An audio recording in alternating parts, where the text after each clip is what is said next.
দিল্লির ছকে সে পা দিয়েছে এবং তাকে দিতে হয়েছে। প্রশ্ন হলো, বিএনপি এটা বোঝা সত্ত্বেও সে কেন এটা বলে? কারণ দুইটা।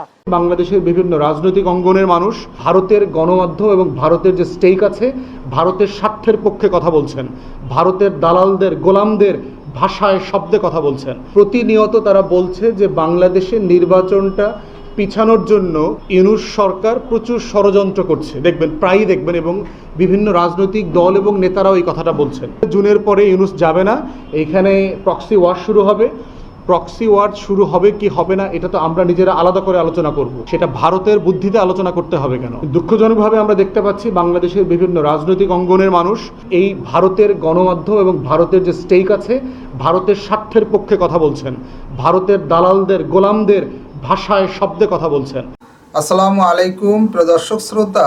দিল্লির ছকে পা দিয়েছে বিএনপি দিল্লির কথা অনুযায়ী বাংলাদেশে রাজত্ব করতে চাচ্ছে আওয়ামী লীগের মতো। গুরুত্বপূর্ণ তথ্য আছে, আশা করি সম্পূর্ণ ভিডিও জুড়েই থাকবেন।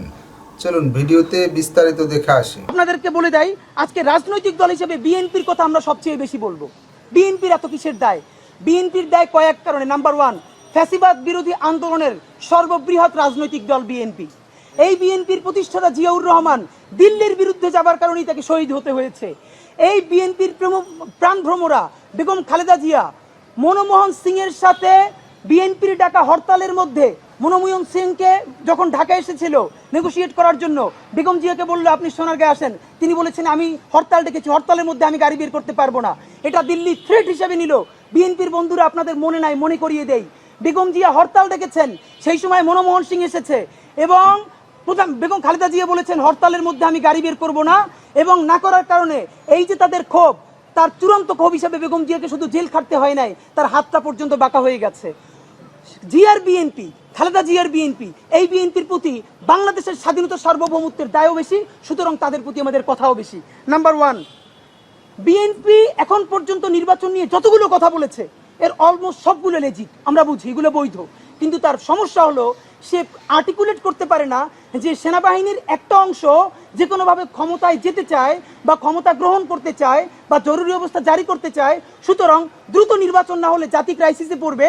এই কথা সে বললে সেনাবাহিনী তার সাথে থাকবে না, এই জন্য সে এটা বলতে পারে না।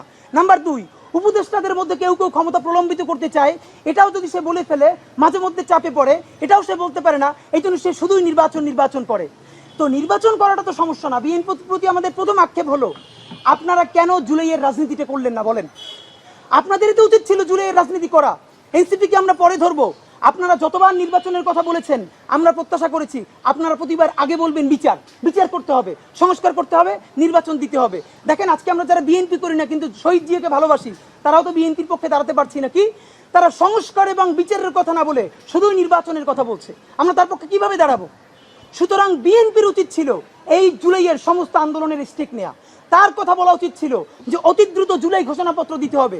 এই যে বিএনপি যমুনার সামনে অবরোধ করলো, শাহবাগ অবরোধ করলো, এই অবরোধে আমরা অংশ নিতে পারতাম। আজকে বিএনপি বলুক জুলাই ঘোষণাপত্রের জন্য ঢাকাকে অচল করে দেওয়া হবে, দেখেন আমরা লাখ লাখ মানুষ অংশগ্রহণ করব।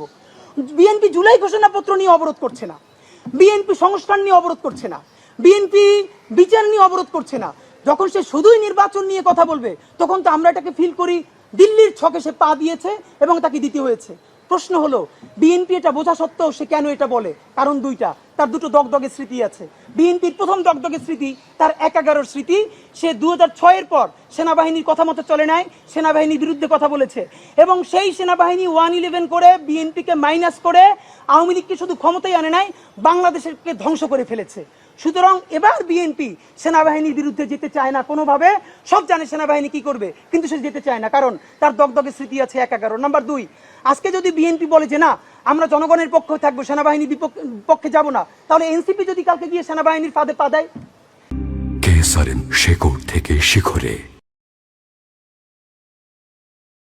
যদি পরশু জামাত ইসলামী গিয়ে পা দেয়, তো কেউ না কেউ সেনাবাহিনীর সুবিধাটা তো নেবে। তাহলে বিএনপি কেন এই চান্স মিস করবে, সেই ঝুঁকিটা নিবে? এইটা বিএনপির পক্ষে আমরা বলছি। কিন্তু মূল সমস্যা হলো বিএনপি আর একটা কথা বলছে, ছাত্রদের পদত্যাগ করানো। আপনারা জানেন এই যে ছাত্র উপদেষ্টা দুইজন, এদের ব্যাপারে আপনাদের সামনেই আমরা অসংখ্যবার সমালোচনা করেছি না, তাদেরকে পদত্যাগ করতে বলেছি না?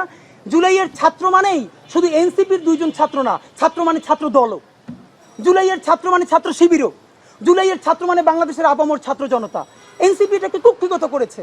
কিন্তু একটা কথা আপনাদেরকে বলি, বিএনপি যে বলছে এই দুইজন এনসিপির প্রতিনিধি, আমরা জানি মাহফুজ আলম এবং আসিফ মাহমুদ, এই দুজনের কিন্তু অফিসিয়ালি এনসিপির এখনো কোনো কানেকশন নাই। তাহলে তো আমরাও বলতে হয় এই উপদেষ্টাদের মধ্যে মিনিমাম 4 জন আছে যারা বিএনপির প্রার্থী, এই বিএনপির মনোনীত। এবং এর মধ্যে এমন একজন উপদেষ্টা আছে তিনি সুটকেস গুছিয়ে বসে আছেন কোন সময় ডক্টর ইউনূস ক্ষমতা ছাড়বেন এবং তিনি প্রধান উপদেষ্টা হবেন। এবং বিএনপি যেদিন ক্যাবিনেট যাবে, সরকার গঠন করবে, সেইখানে তিনি আবার গুরুত্বপূর্ণ একটা মন্ত্রী হবেন। এরকম লোকও তো আছে। তা আপনারা যদি তাদেরকে এনসিপির মন্ত্রী বলেন, তাহলে বিএনপির মন্ত্রীও তো আছে 5 জন, তাদেরকে পদত্যাগ করাবে কি আমাকে বলেন।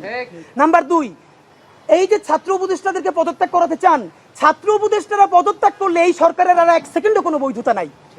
এই সরকারের একমাত্র বৈধতা তাদের সাথে ছাত্ররা আছে। যদিও এই ছাত্ররা সকল ছাত্র না, প্রাইভেট বিশ্ববিদ্যালয় নাই, নারী নাই, অপরাপর দল নাই, এরপরও তারা যেহেতু ছাত্র নাম নিয়ে গেছে, আমাদের প্রস্তাবনা হলো সেখানে ছাত্রদের শরিকানা বাড়ান।